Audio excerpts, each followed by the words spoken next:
Get your films on with the Blurs. Once an idea has taken hold of the brain, it's almost impossible to eradicate. Unpacking movies has never been more spot on, woke, fire, and just plain lit. They are lit all the time. So if you're unsure whether or not to plop down some cash for a film, check out the Blurs. When a man with a 45 meets a man with a rifle, the man with a pistol is a dead man. Brondo's got what plants crave. It's got electrolyte. You really only need to hang mean bastards.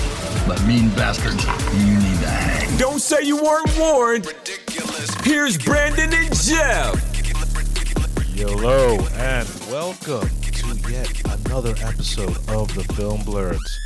I'm Jeff Stewart, aka Uncle Jeffrey, aka J. Otis Dynamite, aka Praetorian Jeff, Revengeman Button, He Who Remains, Petty Ruxpin, Jobu Tupaki, Little Tom. This motherfucker, to be determined. Black Giovanni Ribisi, Chocolate Tarantino, Ebony Spielberg, aka The Final Boss. And I'm joined here, as always, with my friend and co-host. It's Brandon Norwood, aka Hero Protagonist, aka the true father of Joe, Kanye, and Drake's kids. Drake fans are standing outside the show telling people to give away their tickets. Nigga, people ain't paying $200 a ticket to give them shits away because you a fucking fan of a dude who's bleeding right now. We gotta handle some maxi pads. AKA Poppy Chulo. AKA the Glizzy King. AKA Mr. Krusty. Living on the gooch. I just wanna keep it crusty. AKA the Lethal Protector. AKA it's Morbin time, aka Craven with a K, aka Ezekiel Sims, bad ADR, don't match my mouth, aka my biggest pet peeve of sports because I don't like seeing grown men sweat on each other, aka I want a Subaru Outback with matched strippers in the back giving shape-ups, aka Rough McGruff, aka D's Nuts, and aka B Wood the Magnificent.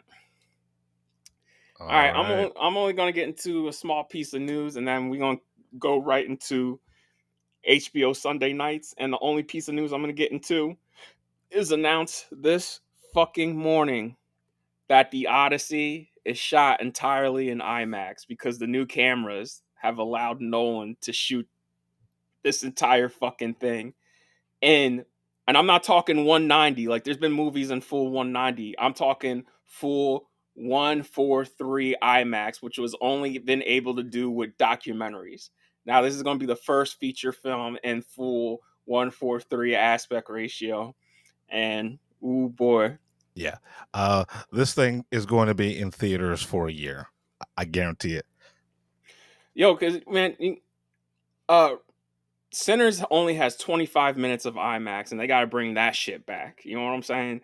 Right. Like, Oppenheimer had 45, Tenet had 70, and fucking Dunkirk was 80 minutes. That's 90% of that motherfucking movie. So, like, the fact that he finally gets to do a whole movie in full IMAX, I'm like, all right. My thing is the runtime, because these things can't exceed 3 hours. So maybe they might have to put an intermission for these niggas to change reels. I mean, look, it'll be worth it for them. They know they're going to make all the money off this shit.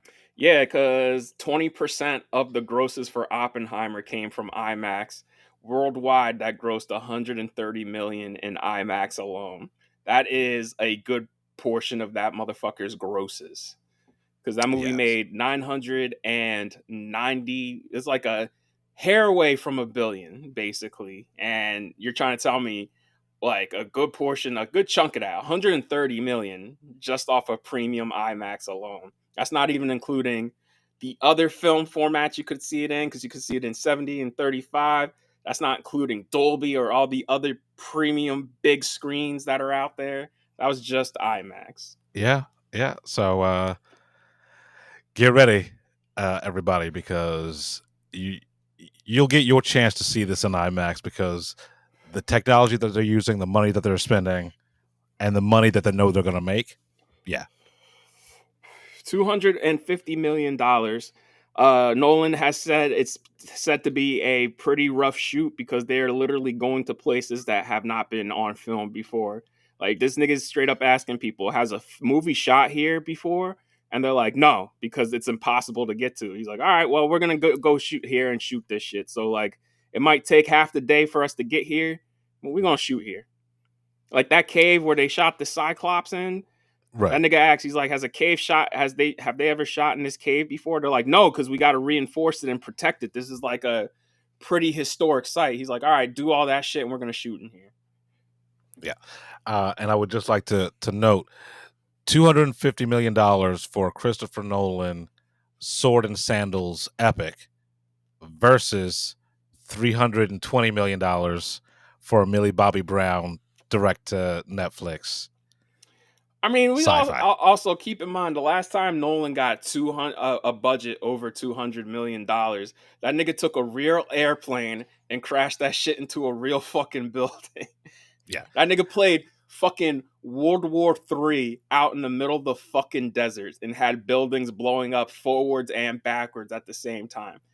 So this motherfucker is $40 million more than Tenet. That's wild. Yeah. It's the same. This and The Dark Knight Rises cost the same amount of money, and that's wild. Yeah, I mean, not only is he a master filmmaker, he knows how to fucking use a budget. Yeah, they're ahead of schedule. They're a whole month ahead of schedule. It's just wild. That's fucking wild. I was like, yo, this is a massive movie. How the fuck are you ahead of schedule? Because he goes in knowing exactly what he wants to shoot. So he probably does like 4 takes, and after 4 takes, he's like, all right, let's keep it moving. Because the only person who shoots faster than Nolan is Clint. Because they say Clint wants to be done by dinner time every day. He does 2 takes, and apparently that pisses a lot of people off. I'm like, yo, listen, if it works, baby. Like, right.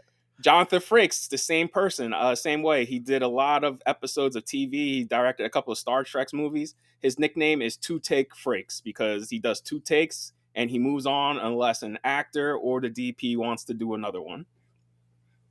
Look, I mean, if it works, it works. Right? I mean, how many Academy Awards does Clint Eastwood have? A lot. Yeah, shooting that way. He won Best Picture twice. Once for Unforgiven and then another time for $1 Million Baby. And you know what?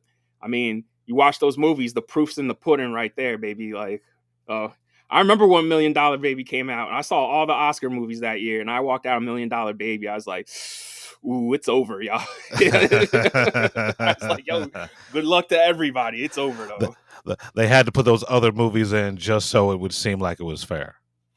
So, next year's going to be the year of the epic. You know what I'm saying? Flower Val Station. I can't wait for Dune Part 3.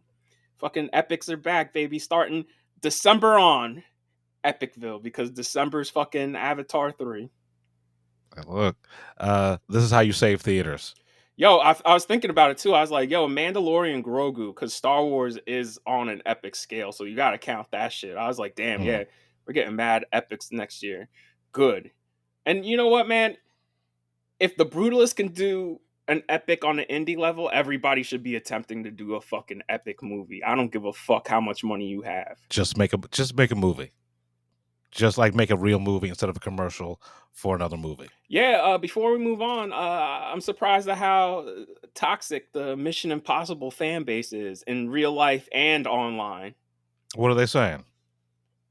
Some people think I'm trolling because I don't like this movie. I'm like, how can I be trolling if I don't like a movie? Like, that's just my fucking opinion, first and foremost. Also, you guys are coming at me for not liking the 7th and 8th movie in a franchise that's been going on for 29 years. One that I've been a massive fan of. And up until that point, only had one that I'm just like, that's not good, but I still watch it. And also, you can stand by what you're saying. And beyond that, everybody is kind of agreeing with us, right? Yeah, because even the positive reviews are like, bro, the first hour of this shit sucks. Yeah, like the fans are just like, yo, this is the first Mission Impossible that's not an action movie.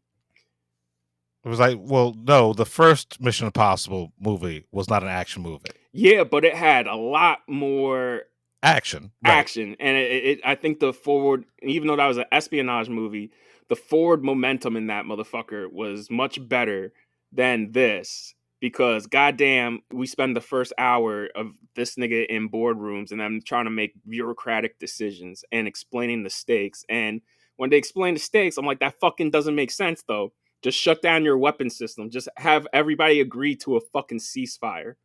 Right. The movie is not good. Right? Like you can stand by the action sequences. I saw There's one only person. two. Right. Someone compared the underwater scene to the best thing since The Abyss. All right, fine. You know what? I'll let you have it. Right? Look, I don't I like agree it. with you. I'll be real. That's the best sequence in this fucking movie because everybody's like, "What about the plane?" I'm like, "Yeah, that shit was cool on the plane." Problem is, they just did that shit in Fallout. Like Fallout, they literally went too hard because 7 and 8 don't even come close in the same realm of touching that. Fucking 7 and 8 don't even touch 3, bro. Right. So here's the thing. You can like a movie and still admit that it's a piece of shit, right? So like anyone who's trying to like, oh, you're trolling and stuff like that, it's fine if this is your favorite franchise or whatever like that. I'm getting it from other critics too. Really? Yeah. It's not a good fucking movie. It's not. Yo, like, listen, the one time me and David Ehrlich agrees, usually on Mission Impossible movies, he even liked the last one. And even he's like, yo, this fucking sucks. He's like, I am a huge fan. I'm like, damn, bro, you are a huge fan of this franchise. There are critics who did love the last one and are walking out like, yo, this fucking thing blows. Yeah. So they can disagree with you, whether it's a good movie or not, whatever. But to say that you're trolling when you can stand by your opinion, you're not saying it to be contrary. You're saying it because you didn't like the fucking movie. Right, yo, and I was excited to see this shit. Y'all acting like, oh, I was gonna be hating out the gate. Like, nigga, you really think I want the quote unquote final mission to be terrible? Right. Like, we are fans of Mission Impossible, right? But we're fans of good Mission Impossible. Not this shit we've been getting. Yo, look. Get the fuck out of here. Look, it has 88% on Rotten Tomatoes. Like, it's going to be okay, all right? It's going to be okay, even though a lot of these are mixed positive reviews. And I'm just like, yo, y'all niggas need to have some balls and just go ahead and give it the rotten. Right. Like, here's the thing. Tom Cruise is gonna be all right. Yeah. Right. It's not like it's not like his career depends on this shit. He literally just finished shooting Inarritu's new movie, and I hope we get a trailer because I want to know what the fuck that is. Right. I'm like hoping Tom it's like Cruise, The Revenant. Yeah. Tom Cruise is still gonna be Tom Cruise. Sometimes he makes a bad movie. That's just how it is. Right. Everybody is like, you can't have hitters all the time. Also, yo, this franchise is 30 years old. Like, yeah, without a refresh. You know right? What I'm saying? Third, not a single. Even they fucking tried to refresh the Bourne Identity. I mean, they tried to refresh this too. That's why Jeremy Renner's in there, because just in case this shit didn't work out, they'd be like, all right, so step aside. It's Brant's franchise. And now I'm looking back, I'm like, maybe we should have did that, because then we could have handed, once Brant, everybody's like sick of Brant, then we could have handed this off to somebody else. Right. But we talked about it in our last review. This should be, if they go for, they're going forward. There's no if. They're going forward. Well, Ethan Hunt is retired. I'm sorry. Yeah. I don't want any more with Ethan, and especially now. Listen, go listen to the other review. I don't want to say it in a non-spoiler, but yeah, they commit a sin. I was like, you motherfuckers. Yeah. So, all right, let's get into HBO. Wait. Oh yeah, I'm about to say. I was about to say. The other bit of news is, and I think I want to take credit for. I want this show to take credit for it. Is Max, quote unquote, is returning to being called HBO Max. That's Zavlov, baby. Right. which they should have never changed in the first place. But we have never called that thing Max. It's always been HBO Max. So I kind of feel that our stubbornness changed the tide. It's because HBO's a whole fucking brand, yo. Y'all called it Max because you thought all that Discovery shit was gonna pop off. And outside of the flagship shows people watch on Discovery, nobody gives a fuck. Zavlov being Zavlov. Yo, speaking of, I saw our girl, the crazy one. She said she was glad that Sergeant Rock got canceled, and I'm like, Sergeant Rock's not canceled. It's just put on hold, you dumb bitch. She's like, Zavlov made the great choice. I'm just like, Jesus, you're a crazy bitch. I don't even know what to say about her. I just like seeing her at screenings because she makes me feel sane. She wasn't there Monday because she was at a Broadway play. Oh, cool. Good for her, getting some culture, I guess. I don't know. I think she's a trust fund. Oh, 100%. 100%. Like you can't be that unlikable and live in that city and not have multiple safety nets. What are you watching?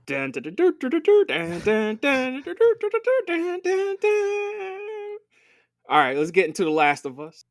This nigga he came out the gate a little too angry when he showed up. And he showed up in the nick of time, but like calm your ass down, bro. Well, I mean, look, his girl, who technically his baby mama, escaped, went over the wall on a fucking suicide mission. I mean, and he had to go through the wasteland to find her. So I get being a little salty. Relax, she ain't your girl no more. She's playing for the other team now. You know what I'm saying? That's how terrible you are. Yeah. I'm still I'm getting sick of Ellie's bullshit. Nah, yo, she keeps fucking up. That's the problem. It's like Right. we watched the first season with her on the road with Joel, and you would think she would have some tact and knows how to like move through this apocalyptic wasteland, and she's just doing dumb shit. And I'm like, I can't even blame the character. I feel like that's the writing. Like they're just doing that. It is the writing. I mean, yeah, I'll give you that, but like it's just every move she makes is just like, fuck, why would you do that? And also, you see now that this is an entire fucking army, right? Like, give it a rest. You're not gonna kill this one bitch and get out scot-free. Hey man, you never know. You never know. She managed to chase the one chick into the spores. Yeah. Like she was dumb as fuck for doing that. Yeah. So I mean, once again, this is another great episode. Escalating things. You know, we see that the virus is airborne, and so yeah. How many episodes we got left? 2, 3? I think 2. 2. Yeah. I honestly, I wish this season was longer. I don't know how we're gonna get anything satisfying this season with only 2 episodes left. I'm not gonna say anything until it's over. All right, fair. But I'll give them the chance. Look, benefit of the doubt, still it's fucking great show, even though I hate the main character. I haven't played the game, so like all the complaints, I'm like, I don't really give a fuck. I'm enjoying it still so far. Yeah, I'm only halfway through the game, so I think we're getting to the part now in the show where I stop playing the game. All right. Well, let's move on to the rehearsal. That's all you, man. Go ahead. It's painful, man, because Nathan started noticing that there's one guy who's very short with his responses when people talk to him. And it's just like, my man's is just socially awkward. He's 27 and he's already a co-pilot. I'm like, damn, nigga, like, how are you that young and you're like a co-pilot already? And then you see why. It's just like, my man's is just, there's this one actor who falls in, like, there's 3 of them, falls in love. One's an older lady. And she's like, yeah, he reminds me of Einstein. And he's like, why so? She's like, because I had wet dreams about Einstein. Einstein makes me wet. Okay. That is a sentence that someone said in a show Yo, on Sunday night. Yeah, yo. okay. She's an older black woman. She looks like she just kicked the crack pipe. Einstein makes her wet. Okay, yeah. Yo. This fucking show. Did you read the Variety article about how they're that whole entire Wings of Glory contest? Oh yeah, some chick just spent Yeah. $10K, and I'm like, bro, that's not their fault. That's your fault. Why would you spend $10K on a competition you have a 90% chance of losing, whether it was real or not? Like all these competitions, like America's Got Talent, American Idol, The Voice, there is a 90% chance that you lose and a 10% chance that you win. The odds are very fucking low. So that is literally her fault. Like I would honestly, if I was given the interview, I would be like, you didn't consider the fact that the chances of winning are very low. Yeah, you followed your dream, you gambled, you fucking lost. That's the nature of the game. If you had traveled to the fucking what was The Voice or American Idol or any of those other things and lost, you're not suing them. I mean, she's not even suing. She's not going to the New York Times complaining about that shit. I mean, here's my thing. Imagine you get your tax rebate. Your tax rebate's $10K, and you go and you blow it all on Powerball and Mega Millions, and then you don't win. I'm like, nigga, that's your fault. Like, come on. Yeah, and like she had been a contestant on all these other shows. If you hadn't won any of these other shows, it's your fault. What makes you think you're going to win this one? Get the fuck out of here. Anyways, Colin is the name of the pilot. And eventually Nathan hooks him up with one of the actors who's acting with him, because he asked a few of the actors who finds Nathan Colin attractive. And in a room full of 30 people, only 4 people said, yo.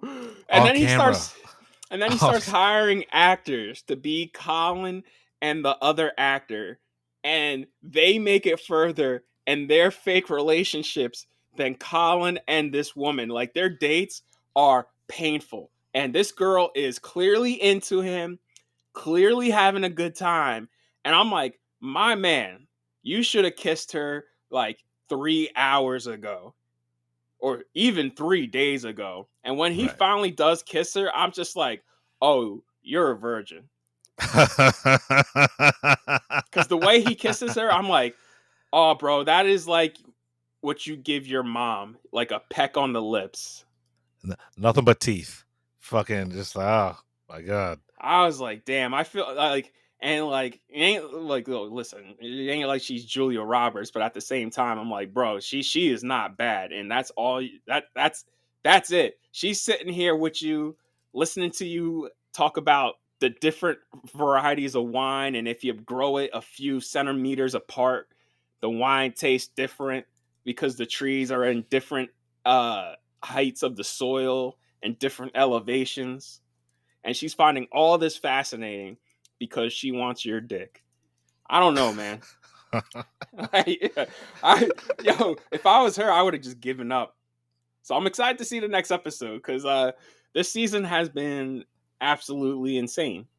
Yeah.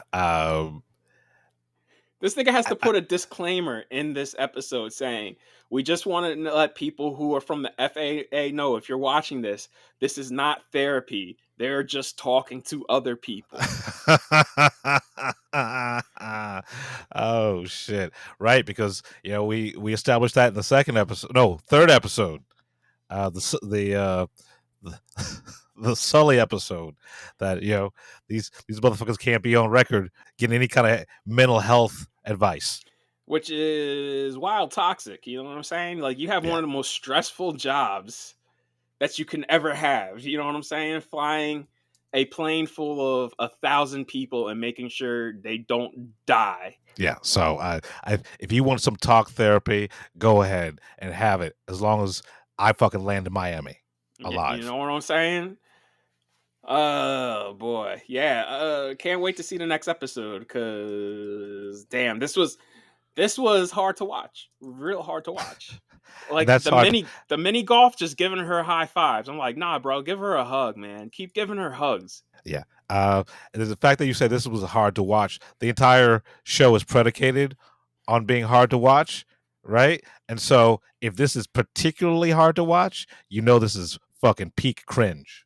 Yo, Nathan starts talking to one of the actors playing the woman actor who's now in this because she's dating Colin, and he goes, "How would you give a signal?" And she goes, "I bite my lip and look up and down real quick." And he's like, "Can you show me that?" And she does it, and he's like, "Okay, we're gonna stop this now," because you could see him getting turned on. Because I was like, if I'm watching it, because like I'm sitting at home watching them, I'm like, oh yeah, like I'm getting turned on too. Because she's hot, and she does the look, and that look, like that if you saw a woman do this to you, there's no question, like bite her lip and look at you the way she looks at you, I'd be like, oh yeah, like yo, yeah, it's like usually it's a wrap. That's a wrap. That's the first. I'm gonna be on my back, and then she's gonna be looking my sack, and after that, it's a wrap. It's a wrap. Oh shit! Yeah, I gotta catch up. I gotta watch this episode. Damn, I was like, damn, that's a good actress. I want to get her name because damn, the dog, she could sell like water to Eskimos or ice to Eskimos. Right. Oh yeah, man. Yeah, that was some good acting. So even I'm standing there like, shit, man. Yeah, I was like, Nathan, you did the right thing. I was like, let me get out this situation as fast as possible. Oh shit! Because now you don't know. You're like, wait, are you fucking with me right now? Right? Or is this? Are you acting, or is this what is going on? Yeah. Because that chick she was hot. She was hot, and I'm just glad Nathan's like, yeah, this conversation's over. Oh shit! All right, so go on ahead. All right, what I've been watching? Not that much lately, so this is going to be real short and breezy. So on Netflix, there is a new show called Bad Thoughts. It's from Tom Segura, who actually is one of my favorite comedians ever. He is crass, vulgar, but also absolutely hilarious. And that's this show. It is juvenile. It is filled with dick and fart jokes, but it's also very meta, very weird, and I absolutely love it. If someone were to watch this show and told me that they hated it, I totally get it, 100%. But I absolutely love the fact that he turned fucking teenage humor into high art, right? The production value on this shit is fucking fantastic. It's honestly filled with stars, right? Everybody wants to be on this shit. And look, it is what it is. I laughed my ass off during this, and the best thing is 6 episodes. Most of the episodes are over 20 minutes, right? So you can finish the season, you finish the show in 2 hours or less. So Bad Thoughts on Netflix. It reminded me of a lowbrow, the way it's shot, because it's shot real cinematic. The way it's shot, it reminds me of a lowbrow Key and Peele, right? You know when they did their cinematic shits? Yeah. Lowbrow Key and Peele. Oh shit, these browns are getting to me. I mixed some browns and finished it. Oh, well, just strap in. Before trailer talk, we're gonna take a pause because I gotta mix some more browns. No, I gotcha. Moving on from that, with a splash of tea. Moving on from that, on Netflix also, I decided, since Brandon started watching shitty Netflix movies, I decided to watch shitty Netflix movies. The Man from Toronto. Yeah. I reviewed this with our old producer, and even he, who has questionable taste, was just like, I don't know why I pay for Netflix. That's how bad this shit is. He was like, I don't even know why I pay for Netflix. Yeah, this is it's terrible. It is absolutely terrible. So it's a long story short, it's a case of mistaken identity where fucking Kevin Hart gets mistaken for an international assassin, and he has to team up with the dude who he's pretending to be, Woody Harrelson as the titular man from Toronto, as they try to blah blah blah blah blah blah into the world terrorist shit.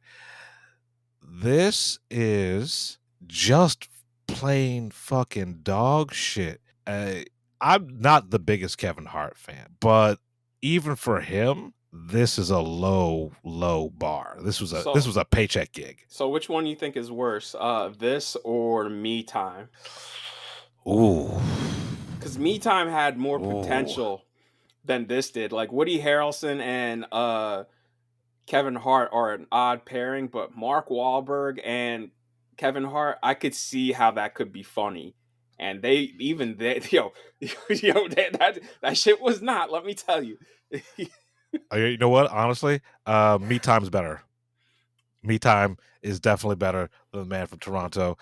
Imagine the hitman's bodyguard, the hitman's bodyguard, without the wink and nod or the chemistry or the fun, and that's what you have here. So The Man from fucking Toronto. God damn it. It is what it is. Yeah. Moving on from that, Life of the Party. It's a Melissa McCarthy film from... Oh, damn. Where she goes to college? Where she goes to college. You watched that shit? I watched it because I was like, let me fill in my Melissa McCarthy gaps. It's there. I enjoyed it for all of the soon-to-be stars that are in it, right? Is like it Molly Gordon in it? Molly Gordon, Heidi Gardner from SNL, she's in it. So it's good seeing familiar faces in their younger days. But beyond that, this is utterly fucking forgettable. Someone's mom might like this. It's cute, I guess, but not particularly funny. But it's not even...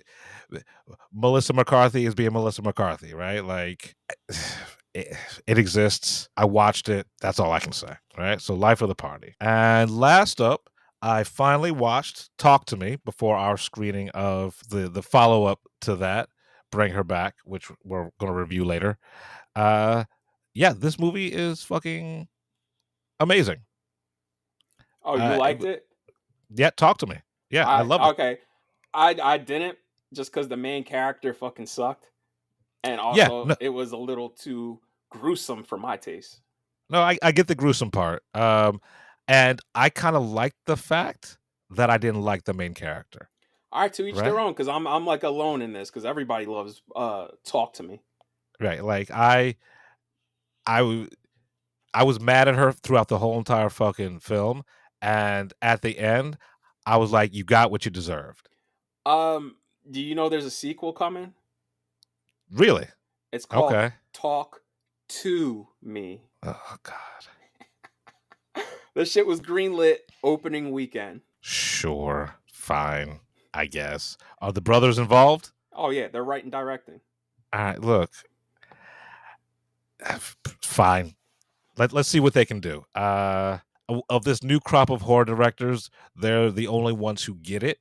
When I say they get it, it's they are actually telling a story and they have a point of view, and the movie is more than just horror. It's an allegory for, like, this one is an allegory for loss and and grief. I mean, same with Bring Her Back. That's a whole allegory on grief.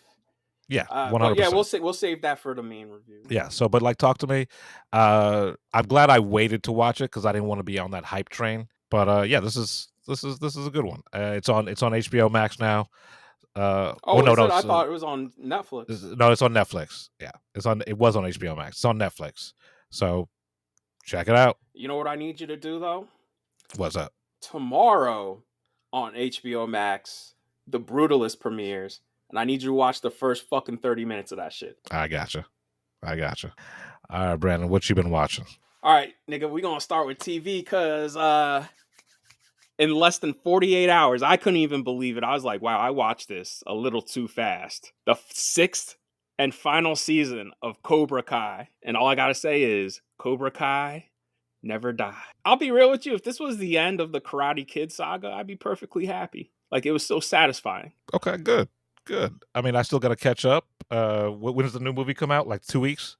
It's less than that now. It opened in Central America this past weekend, and I'm surprised that shit hasn't leaked yet. Really? Shit. Okay. Yeah, because Karate Kid is apparently big in Central America. I mean, look, Brazilian Jiu-Jitsu is big for a reason. Yeah, well, fair enough. But yeah, man, like, proves everybody deserves a second chance, except for one person. Yo, because there's a couple of people who came back, and I was like, yo, him again, and then another person. The plot twist kicks in right at the beginning of the episode, sitting in the hot tub. He's like, I was like, God damn, this nigga, man, this nigga. I was like, of course it's him. It's like, God damn, him. I was like, God damn, man, oh, God damn. I was like, sometimes I was like, maybe murder should be legal in this instance. Okay, shit. All right. It's so bad, even one of the villains was just like, fuck you. When the other bad guys are like, God damn it, this motherfucker again. Yeah, I was spoiled. Wikipedia, the cast list, because I looked up, I was like, who's in the new Karate Kid besides Ben Wong, Jackie Chan, and Ralph Macchio? Well, on the cast list on Wikipedia, just the cast list spoils the mid-credits scene for the new Karate Kid movie. So don't look at that. Okay. All right, fair. But it ties back into this fucking show. Is it a super big spoiler? Mm-hmm. Yeah. All right. Yep. I hope the movie is good. I hope it does well. You know what I'm saying? Because, like, I think we honestly should have had a year between Cobra Kai ending and the movie dropping. But that's just me. Like, spread this out. Give it a little room to breathe. But, like, yo, listen. At least I ain't going through withdrawals. I'll be going through withdrawals after I see this movie. We could go on up to Sony and be like, I need this new... I'll give you a cheeseburger for a new fucking Karate Kid. Listen, they managed to redeem Karate Kid 2. I mean, not Karate Kid 2. Karate Kid 3. Let's try to redeem the Hilary Swank next Karate Kid movie. That movie is a piece of shit through and through. So, but if they can redeem 3, they could probably redeem that Hilary Swank shit. I've actually never seen 4. Yeah, everybody except Mr. Miyagi is trying to rape Hilary Swank's character. It's insane. All right. That's It's wild 90s too, because the character's name's Julie, and Julie's either listening to heavy metal and grunge or very 90s R&B, and it clashes. Yeah, you're really selling this, man. Like, fucking 4 sounds like I should keep on avoiding it. Yeah, yo, listen, for some reason, this school is a military high school. So it's military school? I guess. I can't really fucking remember other than it was a military school of some sort. They had a prom and every place around prom. She has to beat up the dudes who wanted to beat her up and rape her at the end of the movie in an abandoned shipyard. I'm like, well, I can't even remember how the fuck she got there. I think the dude who teaches them all karate even tried to beat her the fuck up at the end of the movie. All right. Yeah, no, listen. Oh, yeah. I remember reviewing this for this show back when we first started this show, and I was like, yeah, this is fucking dog shit. All right. All right. Karate Kid. Yo, listen. So my rankings of the Karate Kid series as of right now, the first one is 1 and 2. I like those both equally. Mm-hmm. Then it would be Cobra Kai. Then it'd be Jaden Smith Karate Kid. Then it'd be Karate Kid 3. And then, or you know what? A few levels down after that one would be Karate Kid 3. And then you would have my constipation, like me at my dump after constipation. Okay. A few levels down in the sewage, you got the next Karate Kid. All right, yeah, that's quite the ranking system right there. I cannot illustrate how bad the next Karate Kid is. Like that put the franchise on ice for a minute. I mean, what, like 15 years, something like that? Yeah, because Karate Kid didn't come out until 2010, I want to say. It was Right. 2009 or 2010, around that time. Either way. All right. I might have to watch this just to see how horrible it is. Yo, and you would think they would have tried a little better after 3, because Karate Kid 3, I'm like, yo, Ralph Macchio's a fucking man. He look how I look now is how Ralph Macchio looked. It's like, motherfucker, there's nothing childish about you. You ain't no kid. And remember how thin he looks? So thin in Cobra Kai. He looks so thin in the first 2 movies, and he shows up in 3, and you're like, damn, my guy, what happened? Yo, what happened? Yo, and it takes place as soon as they get off the plane of Karate Kid 2, because they come back from Okinawa. I mean, I was just like, my Daniel aged 10 years and put on middle-aged weight. Oh, yeah. Like, Ralph Macchio looks better now than he did in Karate Kid 3. Jesus Christ. I got to go back and watch Karate Kid 3. I didn't even realize that. Yo. I never put 1 and 2 together. Yo. Yeah, Karate Kid 3 is terrible. Just so everybody wants to know, they redeemed that. So if they can redeem that, I'm pretty sure you can redeem the next Karate Kid. Sure. Yeah. All right. This morning I watched a new episode of Poker Face, and this might be the most insane episode of Poker Face ever done so yet. It has Steve Buscemi on the radio. You don't see him, so I'm guessing he's gonna pop up more because he's just somebody Charlie talks to. Kumail Nanjiani plays if Florida Man was a cop, because this takes place in Florida at a cop convention in Florida. And Gabby Hoffman is the perpetrator. And I was like, damn, Gabby Hoffman, you looking old. I saw the commercials for this episode, right? I was like, that's not Gabby Hoffman. It's like, oof. All right.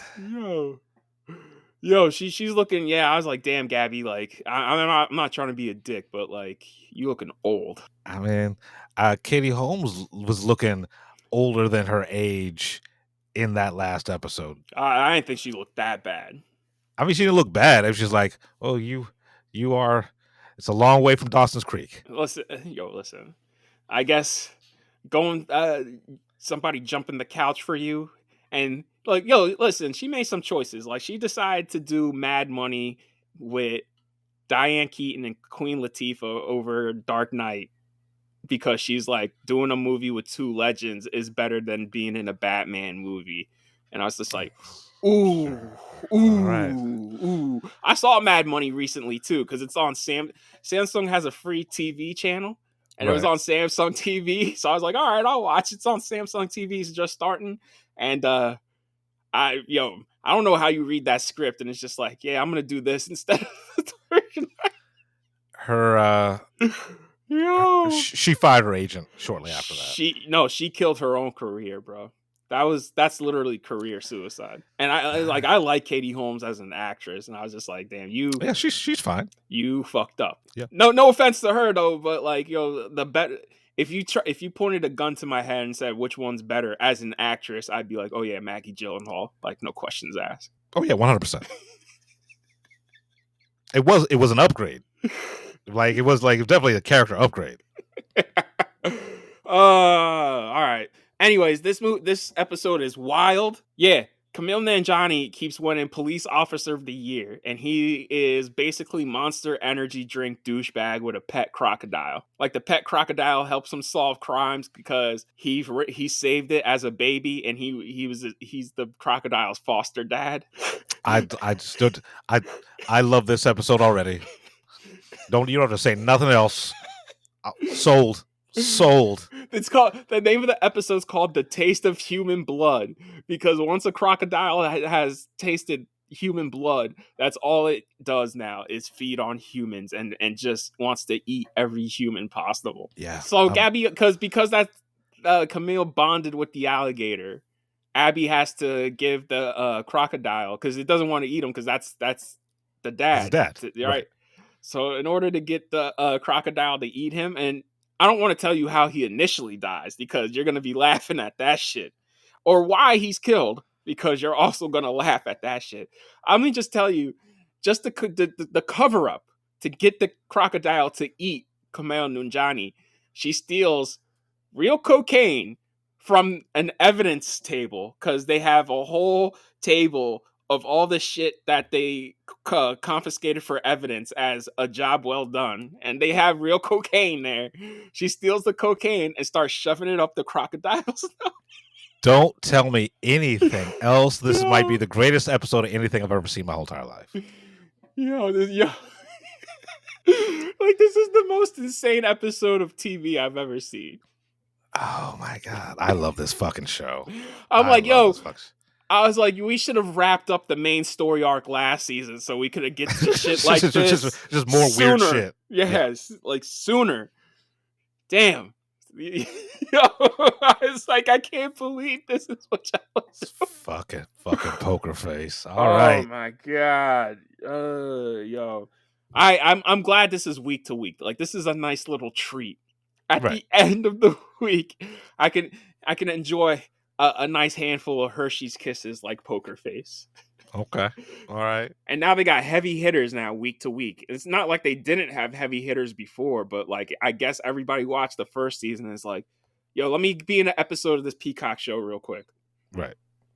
It's my man Ryan don't miss. Not yet. All right. New episode of Lazarus. We jumped ahead of a few like a whole month. Oh shit. Yeah. Wait. What, didn't they have only days? They had the last episode, it said like 28 days remaining. And at the end of this episode, it says 17 days remaining. Okay. All right. So it jumped ahead like a week. That's a lot. Yeah. And they are still nowhere close to finding this guy or the cure that's about to kill them all. They just still shooting up the wrong people and blowing up bridges. I was just like, damn, y'all might as well be cops, bro. Just property damage out the ass with nothing to show for it. Yeah. I love this show. Shout out to Chad Stahelski though for consulting on this, man, because the action in this it is better than Cowboy Bebop. Like, I ain't even gonna hold you. And even Samurai Champloo, even that the action in that was hard too. Look, I've never been the biggest fan of Cowboy Bebop. I thought it was all right. That's it was blasphemy. All right, well, let's move on. Law and Order, Organized Crime. Stabler back on his old shit where I'm just like, Stabler, why are you doing this? Like, everybody's looking at him like, dog, you really? Because the cartel's involved and they're kidnapping people now, and only to find out, oh no, that's not the cartel, that's NYPD, so they could get results. And I'm just like, Jesus Christ. And it's so bad that one of the higher ups is just like, yo, Stabler, listen, do whatever it takes, all right? And I mean that, whatever it takes. And then at the end of the episode where Stabler's like, all right, I ain't going to kill this dude, I'm going to bring him in. The dude pulls him aside. He's just like, you know, I'm glad this case is done. I'm glad we got our man, but I expected differently from you. And Stabler just looks at him. He's like, you're right. I am a man of violence. You called me correct on that, but I don't feel good about what comes afterwards anymore. I was just like, you know what that's called? That's called trauma and growth. If Stabler can grow, so can the world. Yeah. All right, so let's get into movies. I saw Sinners twice. Okay, I took my mom to see it. She liked it. That shit was sold out on Mother's Day, if you can believe it or not. Look, it's black folk support. And then went to on a Monday morning, 10 a.m. Sold out that too. A 70 millimeter print.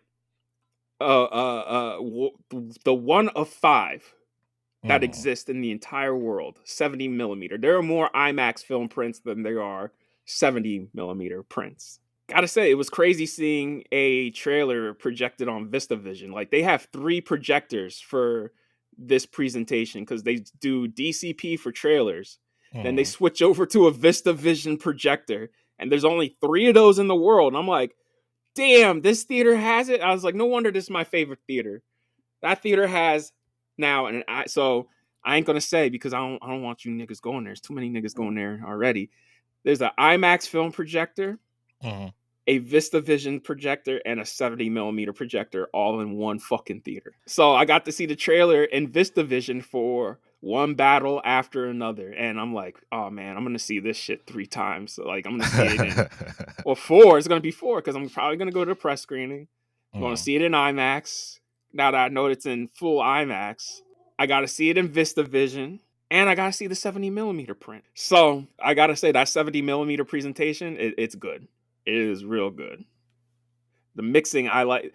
The sound mixing is better on the 70 millimeter print than it is the DCP. Like, now I've seen it in now 4 different formats. And I would have to say, ranking them, I would say IMAX Laser is the best. This is the rare time that I think IMAX Laser was better than the second best, which is IMAX Film. And then after IMAX Film, it'd be 70 millimeter. And then, you know, DCP is just... regular 35 or whatever.